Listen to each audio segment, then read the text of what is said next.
اعوذ باللہ من الشیطان الرجیم بسم اللہ الرحمن الرحیم۔ عزیزان محترم، آج کا موضوع ہے ذکر۔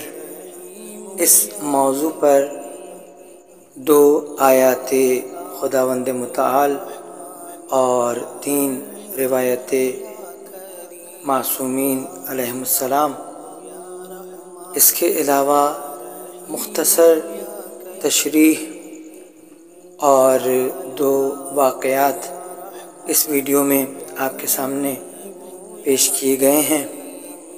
اپنی دعاؤں میں یاد رکھیے گا، خاص طور پر اپنے، میرے اور دیگر تمام مومنین و مومنات و مسلمین مسلمات کے تمام مرحومین و مرحومات کو اور ان کی مغفرت کے لیے ایک مرتبہ یا حسب توفیق درود شریف کی تلاوت فرما دیجیے۔ اللہم صلی علی محمد و آل محمد وعجل فرجہم۔